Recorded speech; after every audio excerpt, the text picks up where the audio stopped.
This is Hawkeye Harvey Lunnington. You're tuning in to USA Takedown. All right, welcome back to the show. We are efforting to connect with Caleb Trotter. We do have the coach on from Cal Baptist, a well-known name in the sport of wrestling, the Kistler clan, Nolan Kistler, but we have Joey Krebs on to welcome Nolan back to the program. Joey, good morning. How are you? Good morning, Scott. How are you? Good. Just getting Caleb Trotter on the phone has been 2 days worth of hell. Let me tell you what. Yeah. Jeez, oh, Pete. But we'll get through it. We want to bring Nolan Kistler on the program as well. Nolan, good morning. How are you? Good morning, Scott. I'm doing well. It's good to hear. How about yourself? Really good, buddy. I'm feeling some momentum, and the momentum will go to line 3, where we have Caleb Trotter, the attorney, representing those 3 young men, and he joins us. Caleb, good morning. How are you? Good morning. Doing well. Thanks for having me. Dude, your phone number is the best kept secret outside of the super secret code to get into Fort Knox. Anyway, I'm glad we got a chance to do what we wanted to do. Joey proposes. Let's have Nolan on. Let's have Caleb on. And Joey, it's your opportunity to do the introduction of these 2 fine men. Well, we're very proud and honored to bring you 2 individuals at the center of the Keep CBU wrestling movement. And right. We call it a movement because it's growing ever increasing. Joining us today, we have Nolan Kistler, former CBU standout and the NCAA Division II finalist, who has helped organize and mobilize the Keep CBU wrestling community. And also we have Caleb Trotter, senior attorney with Pacific Legal Foundation, a nationally recognized advocate for constitutional rights and leading voice in legal battles impacting student athletes across the country. Gentlemen, welcome to USA Takedown Radio. Nolan, let's start with you.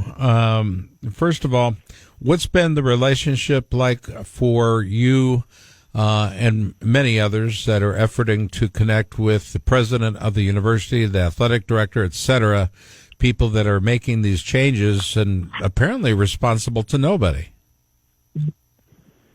Yeah, Scott. The last time we spoke on your show here, we had a great talk, and we had discussed some of our plans to engage with the university and talk to leadership.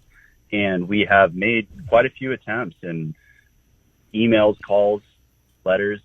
Recently, we sent a formal letter to key decision makers, including the president, Dr. Ellis, some folks from California Southern Baptist Convention, which is the founding organization of California Baptist University, and the chairman of the board of trustees, Dr. Anthony Dockery. We sent a formal letter with a proposal that CBU delay this decision 3 years while the parties explore some viable alternatives to preserve those opportunities and allow the current athletes that are in this position at least time to graduate while we discuss other alternatives. But as of now, we just have not received any substantive response. So it is a little frustrating, but that being said, we continue to extend that olive branch. We want to talk to them, and we want to discuss these solutions, which we know are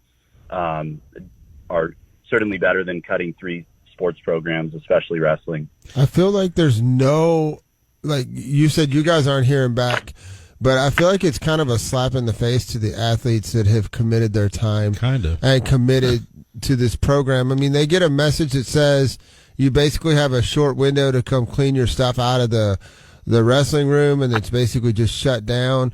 I don't understand how a program that, secured commitments from these guys and they came there to wrestle, I don't understand how they can just show such disregard for athletes that chose their university. Yeah, I 100% agree. And some of these young athletes, I mean, they're coming from different states. They're dropping, opportunities to wrestle at Ivy League schools or other higher ranked athletic programs because of the opportunity to wrestle at California Baptist University. And I think that at least they can be given the respect to have a discourse about this and a discussion by leadership. So I 100% agree. It is quite disheartening, but we're still pushing forward. We're in wrestling. We know that you can't foresee what the other opponent's going to do. We don't know how they're going to come out and wrestle you, but all you can do is control your plan of action and your strategy, and that's what we're doing now. So doing our best to just march forward and keep the faith. And I think that there's a lot of momentum coming, and we're really fortunate to be partnered with Pacific Legal Foundation, and they're helping us. And it's been amazing to see their efforts and what they've done in a short period of time as well. Before we bring Caleb on, I've got to ask you to update our listeners. How much money has either been raised, or at least there's a commitment for the money? Last I knew it was like $1.1 million. Sure. Yeah, Scott. So we've raised $1.3 million, a little over that. And, that's continuing to increase. We had a recent donor of $100,000 just this past couple weeks. So we've, that's kind of one of my points of the proposal. Imagine what we can do in 3 years to consider other, like if finances is the issue, we raised $1.2 million in less than 2 months. Like imagine if we had more time and just some discussion from leadership. I think that we could accomplish a lot. And so, we've raised quite a bit of money, and it's still that needle's still moving. Well, here to talk about, let me preface this. Who would have thought, at the beginning of this story, that Title IX would become an issue? Okay, but I think this is the opportunity for it to be called out. Here to talk about that and so much more, highly respected attorney out of Sacramento, Caleb Trotter joins us. Caleb, why this sport? Why this school, and why now? Yeah, well, I think it's due to the leadership of Nolan and the Keep CBU Wrestling group, their commitment to CBU Wrestling, not willing to just stand down in the face of what they perceive as unfairness and injustice. And they reached out to us. We've got a history of getting involved in Title IX athletics issues when programs are eliminated and roster opportunities are cut. And they got in touch with us, and we looked at it, and I think as we'll get into in a few minutes, the data showed that what CBU was up to was nefarious in a number of ways. Right. Can you describe what are some of those things that popped up immediately? In other words, you can't do that. Okay? That's wrong. You can't do that. What are some of the instances that you've been made aware of that they have done behind the scenes, answering to nobody, when really the key shareholders, the key stockholders, those with interest in the program and elsewhere, are those that are being cut? I mean, let's face it, this is a sampling of what could happen on any university across the country if we don't put our feet down and stand our ground. Yeah, that's exactly right. Federal litigation is not the time or the place to try and micromanage a university's decisions, mandate certain mixes of sports and things like that. But what it is an opportunity for is to really air out the facts. And so typically when a school has to cut a team, you think about, well, are there outdated facilities issues? Are there financial issues? Is there a lack of interest in a sport? Has a team become just completely uncompetitive due to whatever reasons? Those are the kind of things you would think of as being like a good reason to cut a team or maybe convert a team to club or something like that. But in CBU's case, that's just not at all what's happening with any of the three sports that they've cut, let alone wrestling. And we know that because they're keeping, as Spiva mentioned, they're cutting men's golf and men's swimming and diving in addition to wrestling, but they're keeping the women's teams for those sports. So, facilities isn't an issue. Finances isn't an issue. Like Nolan just outlined how much money they've already raised, and the wrestling program itself doesn't take a whole lot of money to operate anyway. Right. So the amount they've raised would be sufficient for many, many years to sustain that program. But also the university said explicitly, no, we will not allow any fundraising, so if it was a matter of finances, that would be an odd choice. Yeah. So that really leaves us with a statement that the school made basically its only public statement as to why they were cutting these sports, and they included the key word Title IX. So, most people know Title IX as this landmark equal opportunity law that was passed in the early 70s to ensure equal opportunity in school activities, including athletics. And that's great, yes. That's absolutely what it means. That's what it should mean. We want everyone to have equal opportunity. But unfortunately, what that's turned into is a numbers game. And by that, what I mean is schools are looking at the male to female ratio of their undergraduate enrollment and saying, well, our athletes have to match that. So if your school has 60% females, then your athletes have to also be 60% females, which essentially works out to nothing but a quota. And unfortunately at CBU, given their undergraduate enrollment, what we believe is the university looked at those numbers and said, well, we have too many male athletes, so some of them have to go. And our position is that's just an explicit violation of Title IX, and as a result, it's illegal. Upon being noticed and notified, I should say, Nolan, how many athletes were on or committed to the program on the mat? I believe 30 were committed in on the mat, or that was the roster size. So 30 males.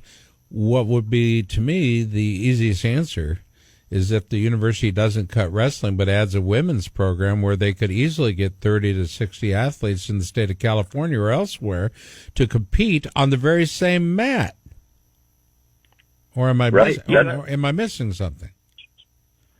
That could certainly be a solution, and that would obviously be welcome. But the legal point is that let's just assume that there is a mismatch of the number of female students, the number of female athletes. Title IX itself says that just because there's an imbalance, a male to female imbalance, does not mean that Title IX has been violated. And so universities do not actually have to attain this statistical parity or be in violation of the law. It's the reverse, that if they are playing this numbers game, that's not equal opportunity. No. That's a quota system, and that's just clearly illegal. It's like in business, restraint of trade, right? Has anybody looked at how this might, or how the ACLU may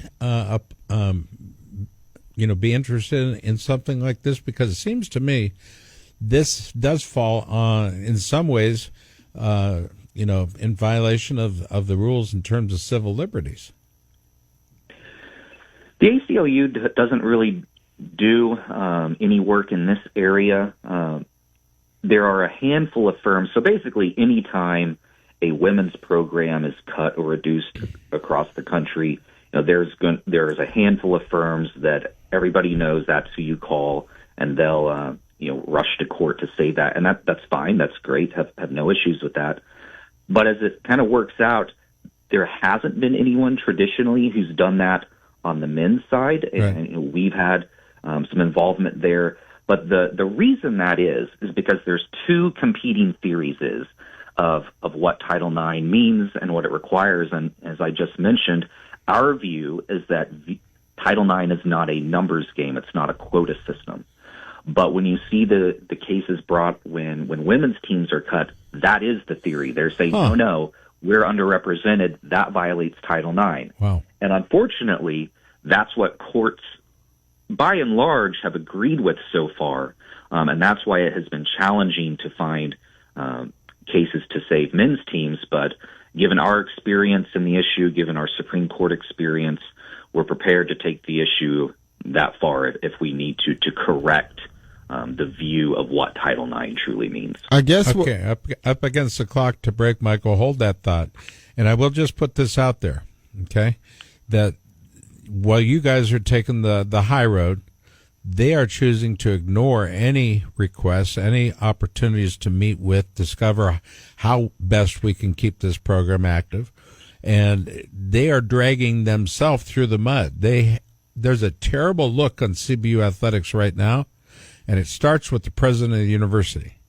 And if he wants to get it right, he's got to save it now, or he might as well turn in his resignation because he is not doing the job that he was put there to do. And that's to create opportunities for athletes, parents, coaches, everybody involved.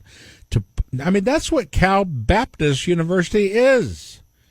That's what they should be and would want to be, and they are disavowing an opportunity. They are saying, no, we don't want to meet with anybody and look at the opportunities and where those opportunities may lie. And how can we best come out on top of this thing? This is just stupidity, and I'm sorry. I'm sorry. This is why I can't be a lawyer. I'd get in front of Alito or somebody like that, and I'd make an ass of myself. But that's the passion we as wrestling fans have, okay? That's the passion. We want to see the university come to the table and give us, the numbers, what's it going to take, and let us solve the other issue. If it's a fundraising issue, let it be known, and then we will deal with it. We promise that. All right, $1.3 million left on the table right this minute. Could be more at the end of this interview. We hope it is. But do me a favor, stand by. There's more with our guests, Caleb Trotter, and of course Nolan. What? Nolan Kistler. Yeah, I was going to go there. Oh, okay. I just got a little choke in my throat. Nolan Kistler, and of course our West Coast correspondent, contributor to the program, as always, Joey Krebs. Stay tuned. It's Panera Bread's USA Takedown. Planning your Hawaii trip? Don't just visit, experience it. Awana by Cirque du Soleil brings Hawaii stories to life with world-class acrobatics, mesmerizing hula, live music, and unexpected moments of comedy. Performed exclusively at the Outrigger Waikiki Beachcomber Hotel in the heart of Waikiki. Seats can go fast, so lock in your night before you land. Get your tickets now at CirqueDuSoleil.com.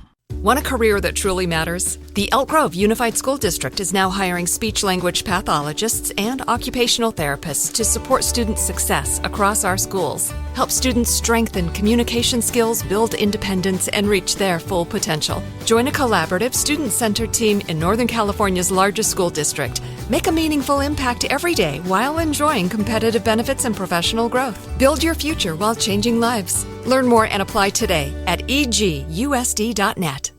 Noble Plumbing means plumbing with integrity. It means respecting your time, your home, and your trust. It means doing quality work the first time, whether that's a quick drain clear or a whole home repipe. It means advising you of options so you can decide what's best. Noble Plumbing means we've got your back with real 24-hour emergency service. And no offense taken if we're not your first call, but your wallet will thank you for calling us next. Call Noble Plumbing, your locally owned plumber with integrity, at 209-566-5420 or visit nobleplumbers.com.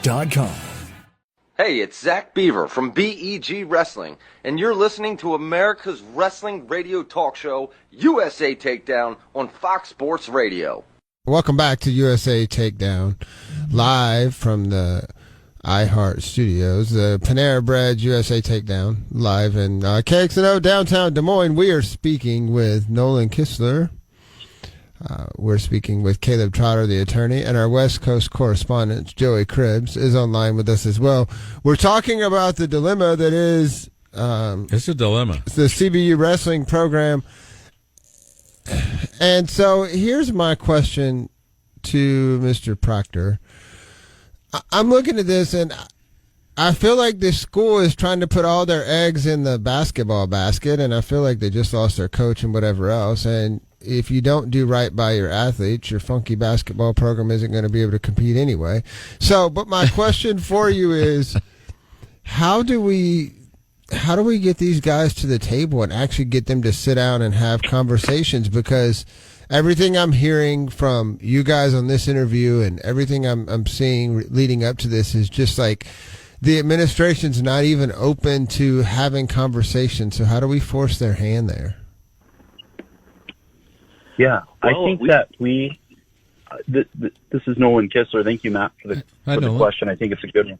And I think that they are expecting that now that the NCAA season's over, that the momentum will flatline to some extent, and they're kind of banking on that. So my request to those that are listening and those in the wrestling community and maybe not even in the wrestling community, those that care about opportunities for our young men and women is to keep the fight, keep spreading the word. Join our website, keepcbuwrestling.com, and consider helping us financially, and continue to support us. And we're not giving up the fight. We're going to keep pushing forward. And like I said before, just like in wrestling, what we can control is our strategy and the way that we conduct ourselves, and that's what we're doing. We had a great show out from the community on March 29th. We had a peaceful protest at CBU, and we walked around the campus, and we called it Walk for Wrestling, and there was more than 150 members from the community. Wow. And I think it just goes to show that people care about this program, and we're not going away. All right, I got to bring I want to bring Caleb back into the conversation, but Caleb, from a legal standpoint, what are the key constitutional or regulatory issues at play when universities like CBU cut programs like wrestling? Yeah, the Constitution comes into play when a public university is involved, and since CBU is a private Christian school, there's no constitutional angle here, but there's certainly a Title IX angle, and that's the basis of our lawsuit on behalf of wrestlers Paul Kelly, Cooper Shore, and Jesse Vasquez. They're the three wrestlers who are willing to stand up and publicly challenge this decision in court. And so the claim is pretty simple. We were talking earlier about Title IX, this notion of proportionality. Our claim and our theory is that Title IX statute is very clear. Opportunities have to be provided on an equal basis without regard to sex. And since CBU here only cut 3 men's teams, they've reduced their program on an unequal basis. Yeah. And it's no answer for CBU to say, well, we already had too many male athletes, so we're just getting them to the right number. That's just a quota system that has no basis in law, and we look forward to that being vindicated in court. They thought this is going to be easy, just walk away. Do you see potential legal challenges like this shaping the future of how universities make these decisions? Well, that's the hope. I mentioned earlier that when women's teams are cut, they bring basically the opposite theory, which is that Title IX is all about this notion of proportionality. And a lot of courts have gone along with that. That notion really came up in response to a policy interpretation that the Department of Education came up with in 1979. This was supposed to be just this non-binding interpretation to help schools. But unfortunately, it's essentially turned into the law itself. This is what people think of when they think of Title IX, right. This idea of proportionality. And so what we're hoping is with this case to finally correct that. Coincidentally, a couple weeks ago, we also filed a petition with the U.S. Department of Education asking them to formally rescind that interpretation because, like I've been saying, our view is that Title IX, it's not a numbers game, it's not a quota system. All it means is you have to provide equal opportunity. That doesn't mean quotas. And so that's our hope is with this case, with that petition. We think the Supreme Court at the moment is aligned with the idea of proportionality not being equality, and we hope that this case really gives us the opportunity to correct the law. So in terms of the law, and I love to watch legal proceedings, love it. And it's not necessarily what's said, it's what's said in the quiet times. In other words, between words, between sentences. Would you say that's true in this case?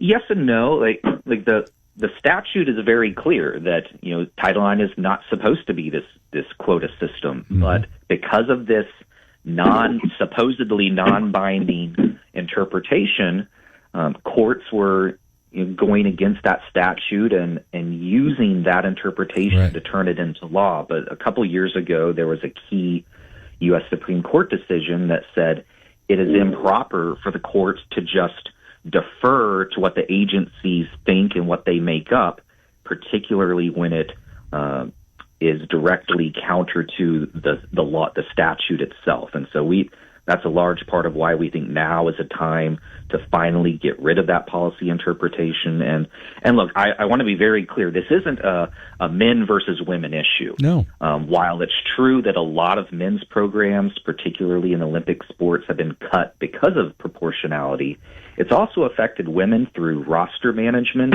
And by that I mean capping the number of women who can participate on a team, or going the opposite and say throwing 70 women on a crew team, but only a few of them ever get to compete. So that's the whole point of our case, of the story here from our standpoint at Pacific Legal Foundation is Title IX, what it means is providing equal opportunities, not just playing number games. Nolan, as someone who's lived this and bled for the sport, obviously, aside from your dad and your brothers, the rest of your family loving the sport, what drives you to keep fighting for it now? I think it's opportunities for the next generation. For this school is the only Division I program in Southern California, and I hope that the opportunities that I had are not only, if this situation goes forward, folks like me in the local community will have less opportunity than I did, not more. And I think that that's backwards. In the future, wrestlers in the future, with the rate that this sport is growing and in California, the talent that we have in California, there should be more opportunity, not less. So for me, it's a desire that future generations have more opportunity than I did, not less. And, and I care deeply about the school. I love California Baptist University. It's, I hope that the school thrives and does well. I don't agree with this decision. And I think that the leaders just need to come to the table, consider the options that we have, which are good options, good viable options, and listen to its community. I think once they figure it out that they can't snowball us, some sports go away for lack of leadership. We've got the right leaders in place. Wrestlers are resilient, man. Coincidental? I don't know, man. But for listeners that are inspired by what they're hearing on the program today and perhaps in post, what can they do to support CBU wrestling and programs like it? Absolutely. We intend for them to respond at some juncture. We don't know when that will be, right. But that's our plan. And when they do respond, we want to be ready. We want to have a viable options. If it is finances, then we want to be prepared to have those discussions. And so, namely, the main thing to do now is raise funds and also raise awareness. So visiting our site at keepcbwrestling.com and considering a pledge, that would be great from anybody that's willing to support. And you can purchase a T-shirt, and all the funds go towards our movement.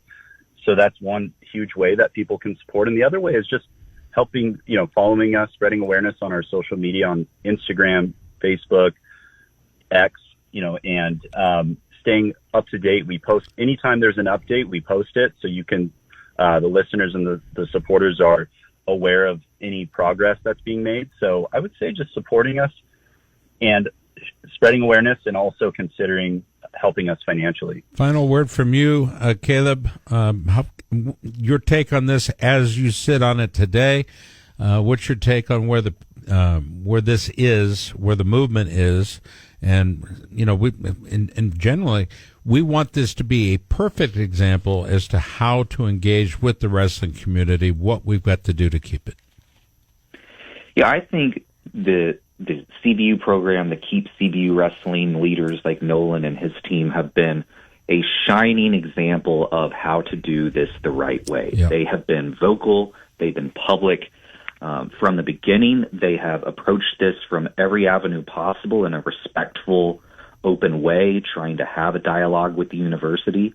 They continue to do so in the face of no response, essentially, and as a last resort, they turn to us at Pacific Legal Foundation to help through litigation, because hopefully, the other methods that they've approached this through will help and be successful. But given, the time constraints, like these wrestlers, they've got to make decisions soon on if they're going to transfer, if they're going to stay. And so that really kind of forced the hand to proceed to court and litigate the issue. And ultimately that will force the university's hand. We Very soon we'll be filing a preliminary injunction to hope to save the team. So the guys who want to stay will be able to do so and know that before the end of the school year. So the university will have to respond one way or another, and that will be sooner than later. So well, the Keep CBU Wrestling movement reminds us all that wrestling isn't just a sport. It's a foundation for discipline, opportunity, and identity for literally thousands of athletes across the country. And when those opportunities are threatened, voices do matter. Let your voice be heard. Action matters. Stay with us because this conversation is far from over. Thanks, guys. We appreciate it. Keep us posted, okay? Yeah, thank Absolutely, you. Scott. Thank you. All right, for all of our great guests, thanks for listening. We'll talk to you next Saturday. Las camionetas